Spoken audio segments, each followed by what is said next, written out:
வணக்கம். ரகசிய மூலிகை என்ற சேனலுக்கு உங்களை அன்புடன் அழைப்பது சித்தமுடன் செல்வம்.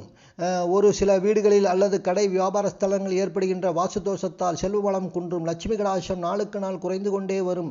அப்படிப்பட்ட நிலையில் இருப்பவர்கள் ஒரு டம்ளரில் தண்ணீர் ஊற்றி ஒரு எலுமிச்சம்பழத்தை அதில் போட்டு வைப்பதால் செல்வ வளம் அதிகரிக்கும், தொழில் மேம்படும், பணவரவு அதிகரிக்கும், மகிழ்ச்சியும் சந்தோஷமும் நிலைக்கும். ஆனால் ராஜகனி என்பது எப்படி இருக்க வேண்டும்? ராஜா என்றால் மகுடம் இருக்க வேண்டும் அல்லவா?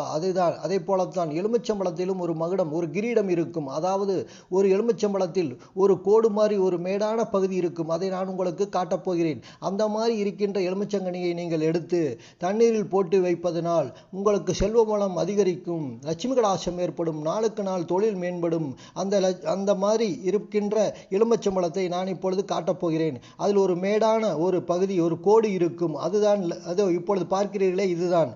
நன்றி, வணக்கம். சேனலை லைக் பண்ணுங்கள், ஷேர் பண்ணுங்கள், சப்ஸ்கிரைப் பண்ணுங்கள், மறந்துடாதீங்க. இந்த மாதிரி ஒரு எலுமிச்சம்பழத்தை தண்ணீரில் போட்டு வைப்பதனால் மட்டும்தான் லட்சுமி கடாட்சம் ஏற்படுமே தவிர மற்ற கனிகளை போடுவதால் ஏற்படாது என்பதை தெரிந்து கொள்ளுங்கள். நன்றி, வணக்கம்.